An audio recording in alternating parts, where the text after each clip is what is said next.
Welcome to our YouTube channel, Tuition Home Coaching Center. Please subscribe to our channel to get more videos like this. Thank you all. আসসালামু আলাইকুম প্রিয় শিক্ষার্থীরা, তোমরা সকলে কেমন আছো? আশা করছি সকলেই খুব ভালো আছো।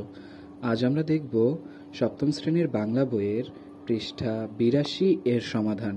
এখানে মূলত পিরামিড সৈয়দ মুজতবা আলীর লেখা গল্প থেকে কিছু প্রশ্ন করা হয়েছে, সেই প্রশ্নগুলোর উত্তর দেওয়া হবে।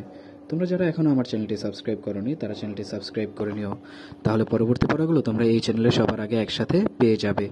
আর পূর্ববর্তী পৃষ্ঠার সমাধানগুলো প্রয়োজন হলে চ্যানেলের প্লেলিস্টে সে পড়াগুলো দেওয়া আছে, সেখান থেকে তোমরা সে পড়াগুলো দেখে নিতে পারো। তাহলে চলো শুরু করা যাক আমাদের আজকের পড়া। আমাদের আজকের পড়া শুরুতে রয়েছে, দেখো পড়ে কি বুঝলাম। ক নাম্বার প্রশ্ন, লেখক এখানে কিসের বিবরণ দিয়েছে? আমাদের সেই বিবরণটি দেখতে হবে। উত্তর, লেখক এখানে পিরামিডগুলোর বিবরণ দিয়েছেন।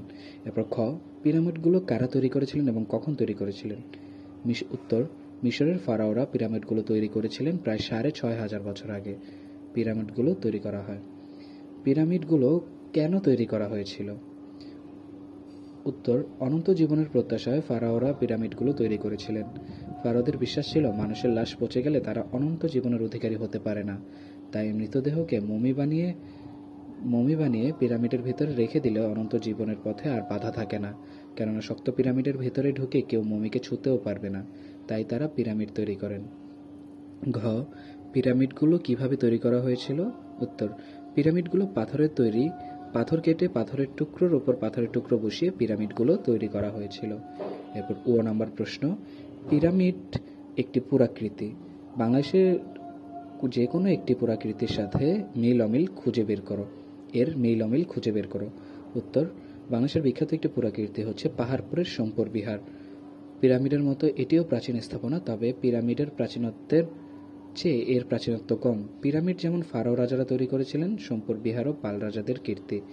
পিরামিডে মৃত রাজাদের দেহ মমি করে রাখা হতো, আর বিহারে বৌদ্ধ ভিক্ষুরা বসবাস করতেন এবং শাস্ত্র চর্চা করতেন। পিরামিড ত্রিকোণ বিশিষ্ট আর সোমপুর বিহার চতুষ্কোণ বিশিষ্ট। পিরামিডের ভেতরে যেমন ছোট ছোট কুঠুরি রয়েছে, বিহারের ভেতরেও তাই।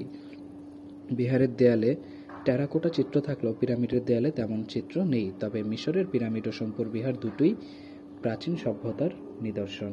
তাহলে শিক্ষার্থীরা, আমরা দেখে নিলাম তোমাদের বাংলা বইয়ের পৃষ্ঠা ৮২ এর প্রশ্নগুলোর সমাধান। এভাবে পরবর্তী পৃষ্ঠার সমাধানগুলো পেতে চ্যানেলটি সাবস্ক্রাইব করে আমাদের সাথেই থাকো। ধন্যবাদ সকলকে।